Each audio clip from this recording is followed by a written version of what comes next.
Eu queria apenas dizer que a gente vive um momento muito difícil, um momento muito delicado sobre todos os aspectos, mas eu vejo que a vida saudável no Brasil, com todo respeito a quem pensa diferente, está sob ataque. E está sob ataque não apenas do governo, o atual governo federal, o governo Lula, como também de uma insegurança jurídica que a gente vive dos nossos tribunais superiores e agora, com essa resolução do CNJ, que está realmente, como a senadora Damares colocou, causando uma indignação muito grande lá na ponta, lá na população, receio, e isso a gente precisa discutir. Eu quero dizer que o Partido Novo apoia a iniciativa do Podemos, a iniciativa do senador Stívson Valentim, que entrou com a ADI para tentar reverter isso, né? Estamos aguardando os encaminhamentos, mas o fato é que a gente não deve deixar a ideologia absolutamente sobrepor a questão científica.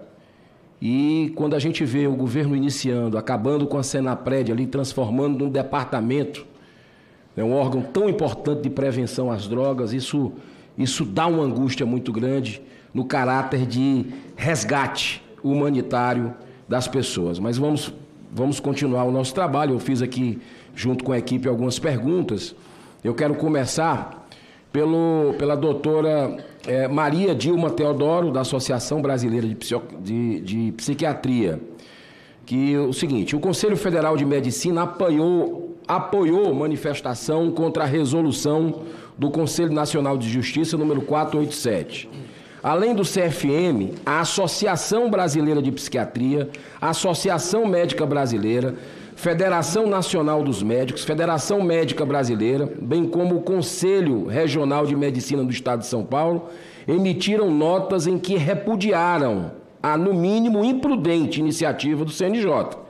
Não foram consultados órgãos importantes, associações importantes que deveriam ter sido consultados numa resolução tão impactante como essa para a sociedade. Todas essas instituições apontaram que essa normativa pode causar grande prejuízo à saúde pública, bem como risco ao paciente, familiares e população em geral. A nota do CFM, entidade máxima de representação da classe médica, foi clara ao dizer que 5.800 criminosos, matadores em série, assassinos, pedófilos, latrocidas, dentre outros, estarão soltos, se valendo da decisão do CNJ. Para elas, portanto, esse documento é um perigo para a população brasileira, pois propicia que todos esses criminosos voltariam para a sociedade e fariam tratamento junto com a comunidade, se assim essas pessoas quiserem. Eu pergunto para a doutora Maria Dilma Teodoro, como representante da Associação Brasileira de Psiquiatria, como a senhora vê esses riscos apontados por essas entidades? Pergunta para o doutor Fábio Gomes de Matos, nosso ilustre cearense, respeitadíssimo, que já esteve várias vezes aqui nessa casa, participando desde 2010 de debates. Doutor Fábio, especialistas apontam, por fim, que essa resolução é um flagrante exemplo de ativismo, numa clara interferência do CNJ, que tem como função exclusiva o controle externo do Poder Judiciário na esfera médica, inclusive tendo a luta antimanicomial se afastado da ciência e entrado no caminho ideológico. Eu pergunto, a presente resolução do CNJ não é um desrespeito à lei do ato médico? Não fere as normas éticas que regem a profissão médica? Poderíamos considerar uma invasão do exercício da medicina por outros profissionais que, em tese, não teriam qualificação para emitir normativas que não estão relacionadas às suas áreas de atuação? Para o doutor Haroldo Caetano, é óbvio que não podemos permitir que o estigma, doutor Haroldo, e o preconceito com o paciente psiquiatra aumentem e que os acometidos por doenças da mente não possam receber o melhor tratamento. Mas a pergunta que eu lhe faço é o seguinte: na figura de membro do Ministério Público, o senhor não entende que a resolução, do formato que está disposta, conflita de alguma forma com o Código Penal, Código de Processo Penal e Lei da Execução Penal, pois os internados em manicômios judiciários estão lá não apenas para tratamento, mas para principalmente por medidas de segurança detentivas e salvaguarda social, não é uma questão também de periculosidade, não apenas de tratamento? E por último, senador Paulo Paim, para o doutor Nelson Fernandes, que eu acho que agora vai dar certo a entrada dele, o STF vai colocar em pauta, acredite se quiser, depois de muitos anos parado, coincidentemente agora no começo do governo Lula, o que me preocupa é esse alinhamento entre o STF e o governo Lula, numa dobradinha, vai colocar o recurso extraordinário que pode descriminalizar o porte para o consumo de todas as drogas. Nós sabemos que a maconha, por exemplo, potencializa muito a possibilidade de que o usuário desenvolva doenças mentais como esquizofrenia. Eu peço que o senhor comente a relação direta entre o consumo de drogas e o aumento de doenças psiquiátricas graves, que levam, inclusive, à pandemia do momento, que é o suicídio.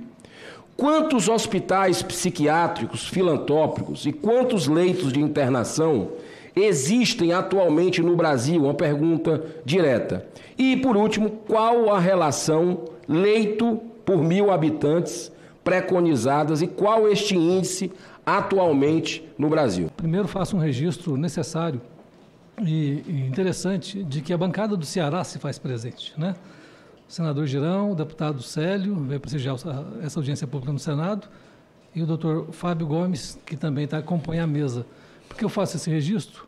Porque o caso que originou a Resolução 487 do Conselho Nacional de Justiça, o caso Damião Ximenes Lopes, é um caso que aconteceu na cidade de Crateús, no Ceará.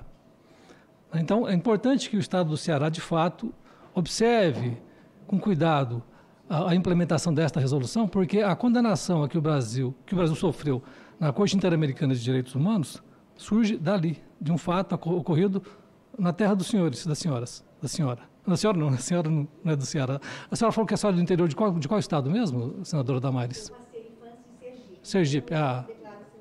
Ok.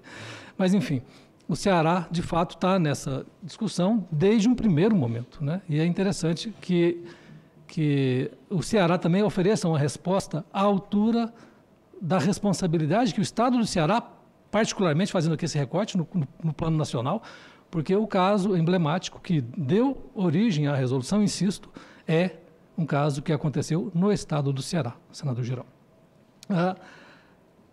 E essa audiência pública, né, que vem celebrar a luta antimanicomial, mas fundamentalmente vem neste momento de implementação da resolução, serve de fato para a gente esclarecer talvez algumas questões, mas o momento do debate legislativo já foi superado, como já foi mencionado aqui, né? O debate legislativo aconteceu por 12 anos no Congresso Nacional, por mais que quem hoje compõe o Congresso Nacional não tenha integrado aquele momento, assim como eu também não integrava o Ministério Público naquele momento, né? Mas o debate legislativo aconteceu e a Lei 10.216, depois de 12 anos de tramitação, entrou em vigência. E o Conselho Nacional de Justiça vem agora, 22 anos depois da lei, de alguma forma modular a implementação dessa resolução para que os juízes brasileiros, de fato, façam com que ela seja cumprida agora, particularmente neste último espaço onde ela ainda não chegou, que é o manicômio judiciário. E é importante que isso seja feito, evidentemente, com a necessária responsabilidade, e isso tem sido a pauta, a marca dessas discussões no seio do Conselho Nacional de Justiça, porque não se pode pautar essa discussão pelo pavor, pelo medo, pelo sensacionalismo, né? Pelas informações passadas pela metade. Não se trata aqui, senador Stevenson, senadora Damares, de uma questão que vai beneficiar pedófilos ou estupradores, muito pelo contrário, né? Nós estamos falando aqui de situações que vão beneficiar pessoas que estão em sofrimento mental e que precisam de atenção em saúde mental. Pedófilos e estupradores, regra geral, estão cumprindo pena nas prisões, não são beneficiados por esta resolução. É importante que isso se registre. Pessoas condenadas por esses crimes não serão beneficiadas. Pessoas condenadas não serão beneficiadas, né? Porque a resolução só se aplica a pessoas declaradas inimputáveis pela justiça criminal. Essa resolução, o senador Stevenson, eu acho que o deputado Célio também comentou, ela contrasta com o Código Penal e com a Lei de Execução Penal? Sim, porque a lei antimanicomial revogou boa parte das disposições do Código Penal e da Lei de Execução Penal, embora tacitamente. Isso significa que a lei que vem regular a atenção em saúde mental no Brasil em 2001, ela, nessa especialidade, ela derroga todas as disposições que com ela conflitam. Nesse sentido, a ideia de periculosidade do louco, que já havia sido superada já na Constituição em 1988, porque a Constituição só prevê a possibilidade de imposição de sanção penal contra quem tem culpabilidade, ou seja, quem tem responsabilidade penal, quem pode ser declarado imputável, só essas pessoas é que podem responder criminalmente. Então, a ideia de periculosidade não foi recepcionada, como bem disse a professora Janaína na sua fala, pela Constituição de 88. E, definitivamente, com as disposições da Lei 10.216, nós rompemos, no plano normativo da legislação brasileira, com essa lógica manicomial da Lei de Execução Penal e do Código Penal, este que vem lá de 1940, de um ambiente autoritário, como os senhores sabem muito bem, porque o Código Penal de 40 foi editado na ditadura Vargas. E ele foi inspirado, nesse particular, no plano da medida de segurança e do manicômio judiciário, na legislação fascista de Mussolini, de forma que isso não se compatibiliza com a Constituição mesmo. E a lei antimanicomial vem e rompe com essa lógica definitivamente. Agora, e aqui eu parto para uma questão mais propositiva mesmo, eu faço um convite às senhoras, aos senhores, que venham ao estado de Goiás, aqui do lado, né? 200 quilômetros, eu vim de carro hoje de manhã. Venham conhecer a experiência antimanicomial de 17 anos sem manicômio judiciário. A ideia de medo, de pavor, de sensacionalismo que antes orientava essa discussão lá, deu lugar à ideia do acolhimento, da liberdade como base de atenção a todas as pessoas. E mais, isso traz de forma pedagógica uma consciência também para o próprio sistema de justiça, porque há um aspecto pedagógico. Quando você começa a experimentar direitos humanos na política pública, você passa a dar passos que não voltam atrás. E o Estado de Goiás tem uma experiência muito marcada, muito bem definida, e com todos os ataques que a rede de atenção psicossocial sofreu nos últimos anos, ainda assim persiste essa política instituída lá em 2006, antes mesmo do que aconteceu na Itália. A Itália fecha os seus manicômios em 2015, Goiás fechou seus manicômios em 2006, 9 anos antes. De forma, então, que Goiás, sim, pode ser esse lugar onde os senhores e as senhoras possam comparecer, estar presentes e entender o que é uma vida sem manicômios judiciários. Se o número é 5.800, se o número é 2.400, como o senhor colocou, isso não é importante. O importante é que uma vida, apenas uma vida, que um desses criminosos aí, que possa ceifar o amor da vida de alguém, já não vale a pena isso que a gente está fazendo. Então a gente precisa ter consciência com relação a isso. Nem todos os estados têm a estrutura, a característica do estado de Goiás. Vai levar para o Amazonas a situação. Então a gente precisa ter muita calma nessa hora. Em vez de extinguir, por que não melhorar o atendimento? Né? Então eu queria apenas dizer que a política do governo, a gente sabe, há muitos anos, política de redução de danos, né? E de tolerância com droga. E droga leva a problemas gravíssimos, adoece a sociedade e devasta a família brasileira.